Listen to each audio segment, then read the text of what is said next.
Hello, and welcome to Eyes on Success, a weekly program covering a wide variety of topics of interest to people with vision loss. I'm Nancy Torpey. And I'm Pete Torpey. I think the most important lesson that I've learned is build confidence by constantly advocating for yourself. Because the more you do it in the little situations, the easier it will get when things get harder, which those situations will inevitably come up. And as we'll see, our guest today certainly has no shortage of confidence and has certainly been proactive in advocating for herself throughout her education and career. We first met Rebecca Alford 10 years ago when she was a high school student. And despite being visually impaired, she went on to win the Intel Science Competition, and we've been following her progress ever since. Now, with a recently awarded Ph.D. in chemical and biomechanical engineering and having started her first job, she will share her experiences with us. But first, for our tip of the week. This week's tip comes from Rebecca Alford. Going back to the point about a PhD is all about becoming an expert. Well, before I became an expert in science, I had to become an expert in myself and what I needed. And that gave me a lot of confidence to ask for what I thought I needed in order to be successful. And that confidence is really important. And speaking from experience, a PhD is also about persistence and having long-range goals in mind that you can be committed to and sustain. Support for Eyes on Success is provided by NaviLens, a 4-color QR code designed to be located and read from up to 60 feet away without the need to focus on it. Personal places and items can be tagged and shared with family and friends with codes obtained inside the NaviLens app, available for iPhone and Android. More information is at navilens.com. You are listening to Eyes on Success. Success, success, success, success, success. Let's start by meeting Rebecca. Well, we're here with Rebecca once again, and for our listeners who haven't been with us for the past 10 years, the first time we interviewed you was almost exactly 10 years ago, Rebecca, when you were in high school, and now you're doing something very different. But maybe you can tell our listeners who you are and a little about yourself. Sure. Hi, I'm Rebecca. I am currently living in New York City. I am visually impaired. I have a retinal condition that affects my nighttime vision as well as some of my daytime vision. And when we first met, I was a high school student, and now I'm working as a research scientist. And how do they introduce you at conferences when you're giving your papers these days? They would introduce me as Dr. Rebecca Alford. That's pretty impressive. Thank you. So you started your new job just a couple of months ago. Can you tell us what it is? Yeah, so I am a postdoctoral fellow at D.E. Shaw Research, which is a small private pharmaceutical company in New York City. And you call yourself a postdoctoral research fellow. Can you tell us where you got the doctorate? Yeah, I got my PhD from Johns Hopkins. I graduated in June of 2020. Might I add, from my living room, thanks to the pandemic. And thanks to the pandemic, we were able to be in the audience for your thesis defense, which was so exciting. Yeah, that was really cool. Yeah. And when we first ran into you in 11th grade, you weren't married, but now you are. I am married, and we have a little puppy, Ollie. He's a joy to have. Eyes on Success is made possible in part by our corporate partners. Underwriting pairs the impact of targeted marketing with the integrity of community goodwill. Learn more by sending an email to hosts@eyesonsuccess.net. This week's focus topic is Rebecca's experiences in graduate school and upon entering the workforce. As we mentioned in the introduction, we talked to you many times through the years. The first time we met you was when you were a junior in high school, and you went through and won the Intel science competition and went on to undergraduate school. And we talked about what some of those experiences were like for you as a visually impaired person. And I guess the last time we talked with you was when you were thinking about applying to graduate school and talking about some of the issues there. Can you give us an idea of what happened when you went to graduate school and how you were accepted with your colleagues and your professors? Yeah, so graduate school was definitely interesting because I think this is true whether or not you have a visual impairment. Graduate school is a very individual experience, especially with a PhD. Your entire goal is to work toward becoming an expert in your field. And because you're aiming to be the expert, it means that you're encountering a lot of problems and questions for the first time. From a scientific standpoint, I think that the vision related challenges were relatively easy to tackle because I had a lot of experience working with and asking for the technology I needed to be successful. I think the greater challenges were, I think, maybe outside of the lab, outside of doing my direct experimental work. There were some new situations that I hadn't thought of. And because you're working in a smaller setting and you're not working directly with a teacher or professor, I had to be more creative in persuading my advisor to make some adaptations. Can you give us some examples of those? Yeah, so one common example is our lab had a group meeting every week. And the goal of that group meeting was that we had a rotation and each student would share their research progress and that student would make their own slides. And unfortunately, sometimes when you're making slides in a hurry, the font size can be really small or the colors may not be good. And even for me sitting very close, I couldn't see really anything. And I wasn't always able to get the students to email me the slides beforehand because admittedly, I joined the crew of editing your slides until the last minute before group meeting. That inevitably happens. So I think finding a way to make sure that I could still participate and access group meeting without people having to make too many changes, because again, you want to be understanding that they shouldn't need to have their slides ready 2 hours before, definitely presented a little bit of a challenge. Honestly, what ended up happening is my colleagues are just really understanding. And if I ask like, oh, do you mind describing this? I can't see it as well. Like they were more than happy to slow down and do so. And you learned many of those skills very early on. As our listeners may recall in our early interviews and through the years, you've always been very proactive about advocating for yourself and identifying solutions that will work for you. Yeah, I think going back to the point about a PhD is all about becoming an expert. Well, before I became an expert in science, I had to become an expert in myself and what I needed. And that gave me a lot of confidence to ask for what I thought I needed in order to be successful. And that confidence is really important because when you go to someone and you say, oh, I think I might need this, they may not be as willing to do a little bit of extra work to accommodate you. Whereas if you come with evidence and you say this particular modification can help me be more successful, and here's why, they're much more incentivized to help you. Yes, and I think that's a great approach because you know best the solutions that are going to work for you. You really can't count on other people to know what's going to work best for you. Yeah. One issue we talked about a number of times through the years was you've been back and forth on the concept of navigating using a cane and your limited vision versus a guide dog. Can you talk a little bit about how you swung back and forth and what your final decision on that was? Yeah, so one lesson that I learned in college was the kind of living situation that I would need to feel more comfortable and be more successful, just as a more independent person.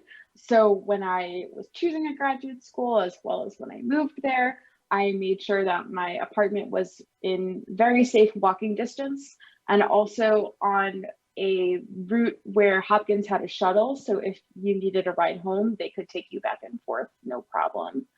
Hopkins campus is also not that large and it's not as bustling as the city of Pittsburgh that I was in before. So it turned out that I was able to safely navigate the campus just with a cane, or even during the daytime without a cane, just because I got so comfortable with it.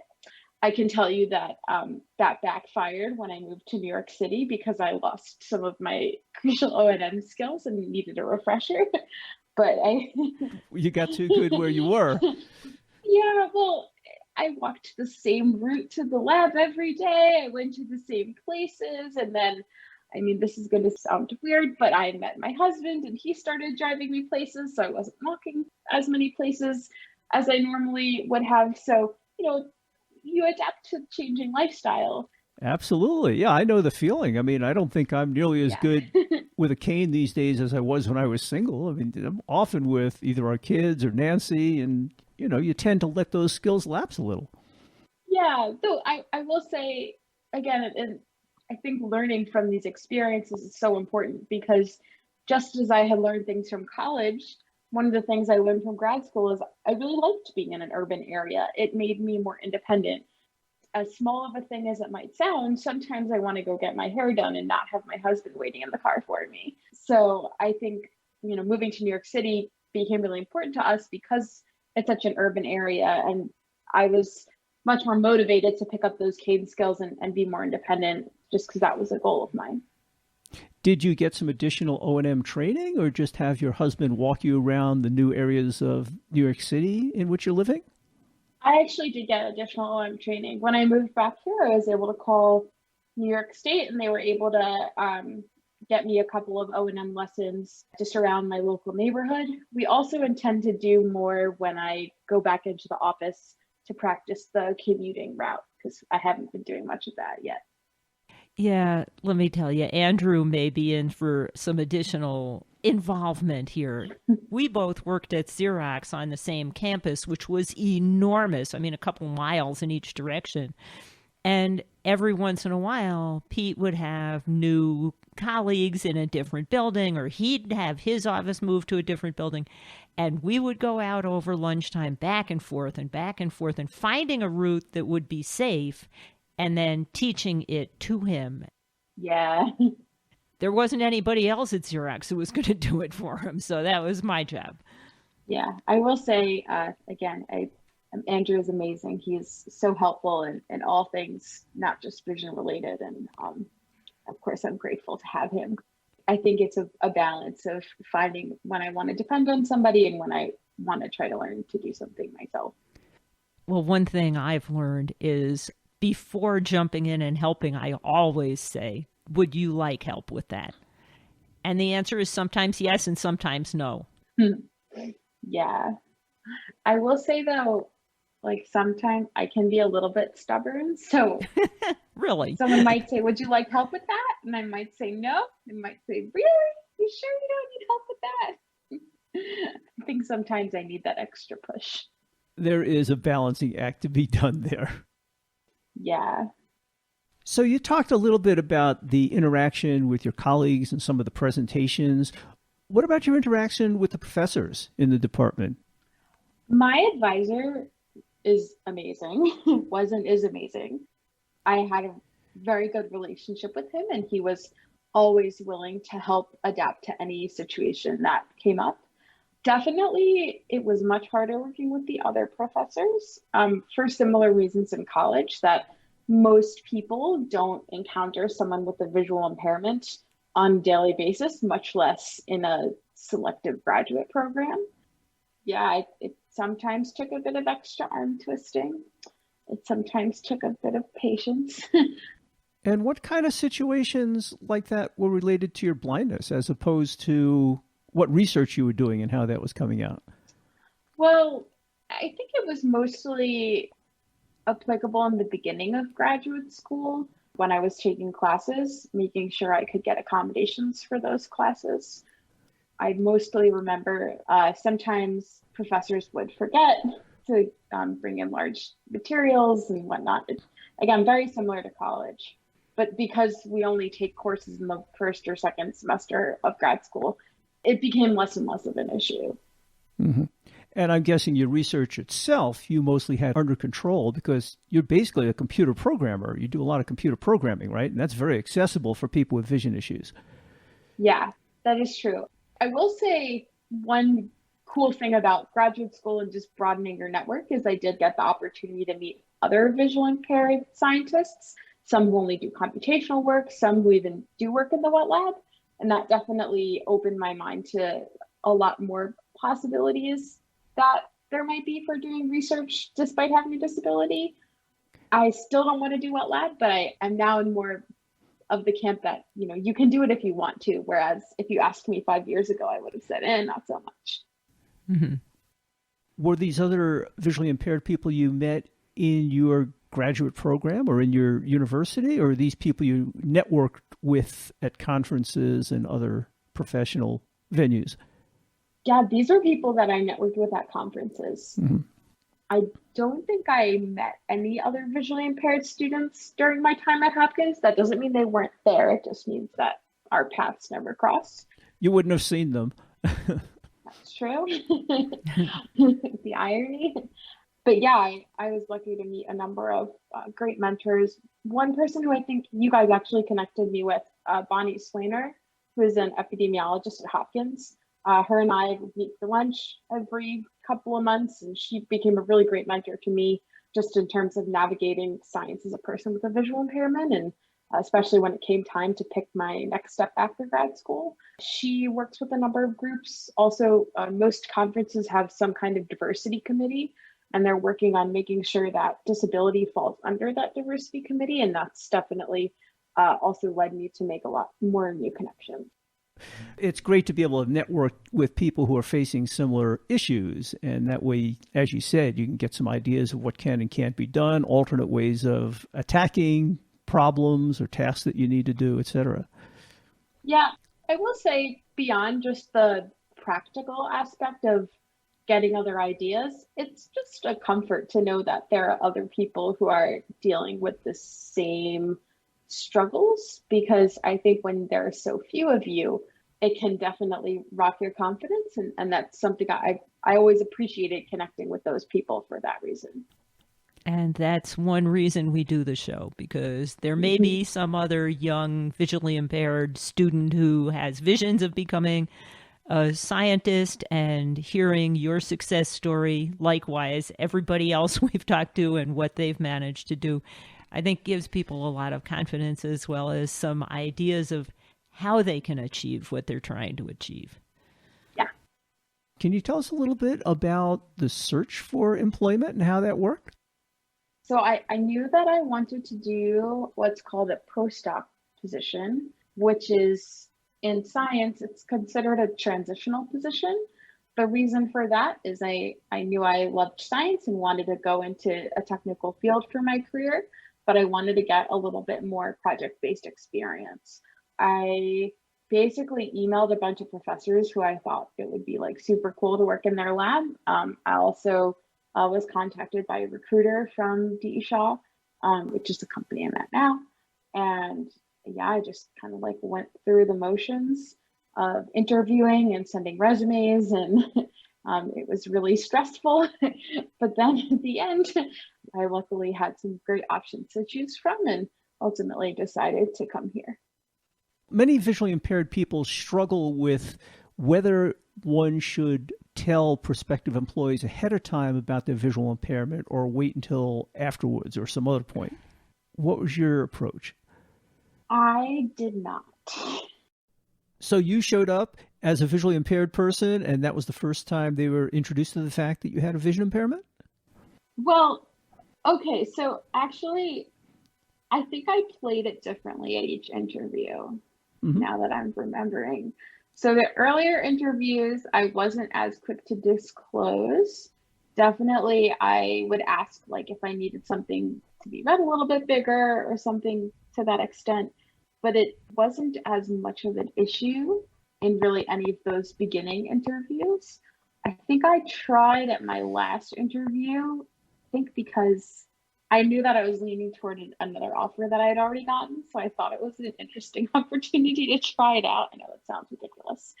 Yeah, the last two interviews I disclosed because I knew I had at least one offer, so I felt a little more comfortable giving it a try. At one interview, it went great, and at the other interview, it was really awkward and uncomfortable. I guess it's one of these things you never know what's going to happen. Yeah, and I wish that we lived in a world where I said, absolutely, I would feel 100% comfortable disclosing. I mean, the reality also is that, like, my visual impairment is usually included in my biography, which is all over the internet. Oh, that's true. You have a good internet presence. Like, somebody could have known, right? Yes, like, yes. if they were looking. It was really important to me that the focus of the interview was my scientific skills and competency. Mm-hmm.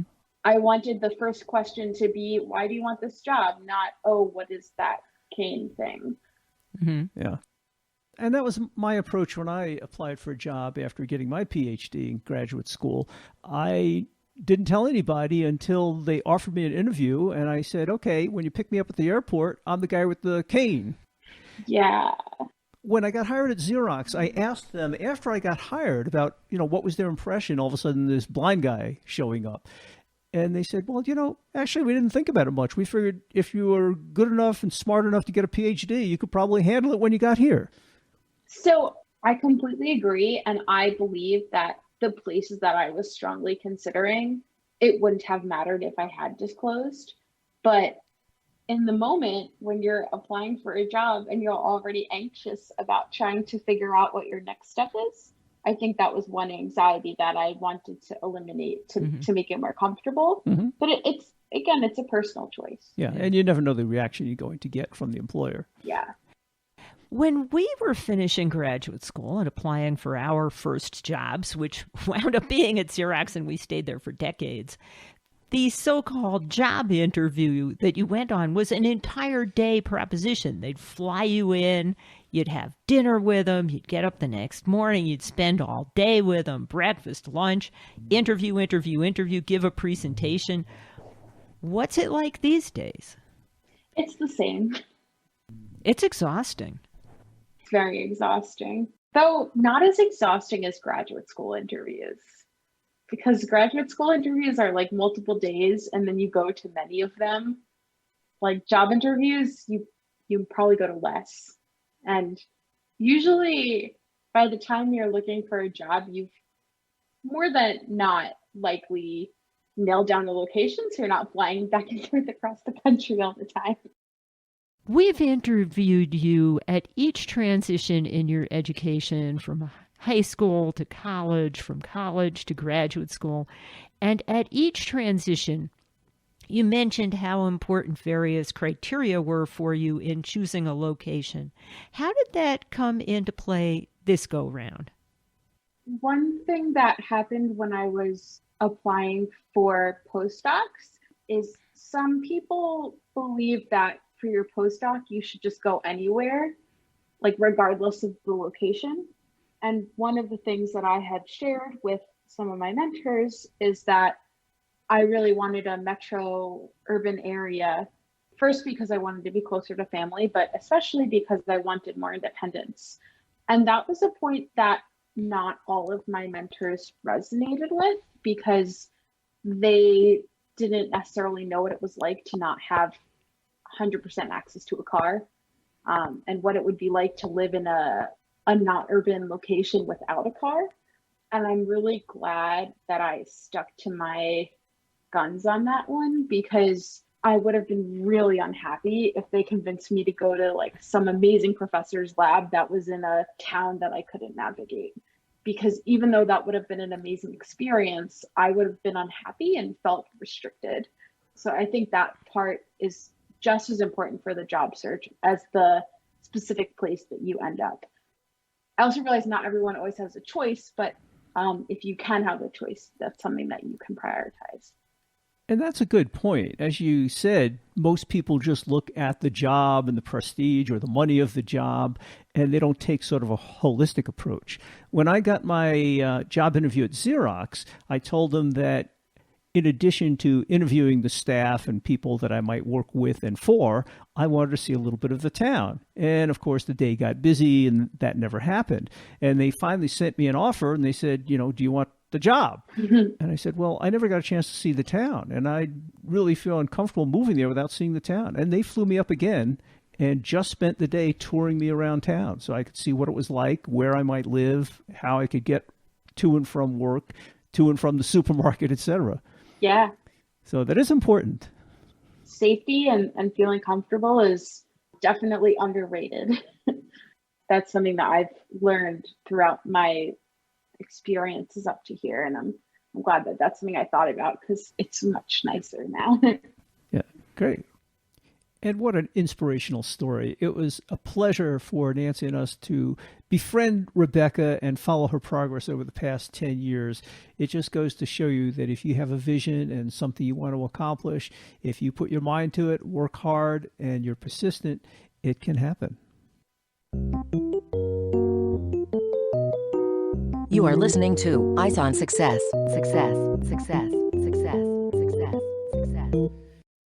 Now for this week's final item, how to get in touch with Rebecca Alford if you have any questions. And just as she has been extremely generous with her time and her thoughts and her feelings with us on this show, she didn't mention it, but over the years, she has also mentored many younger students and been very generous with her time in that effort as well. If people wanted to connect with you, if they had questions about your experiences, either going through school or your professional experiences, would they be able to contact you? Yeah, absolutely. And how would they do that? They would email me at rfalford12@gmail.com. And you said you have a web presence. Do you have a blog, or are you just on LinkedIn and other social media? I'm on LinkedIn. I don't really do social media. It probably makes me sound like a hermit.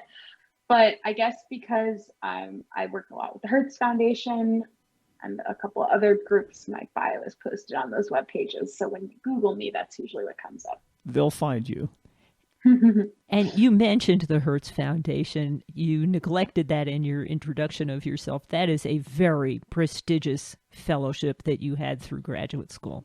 I am a Hertz Fellow, and I'm very, very grateful to the Hertz Foundation for helping me through graduate school. The connections I made in that community are just invaluable. In addition to having Rebecca's contact information in our show notes, if people want to connect with her, we'll have links to all the previous episodes in which we interviewed Rebecca. So you can hear the whole story yourselves if you want to.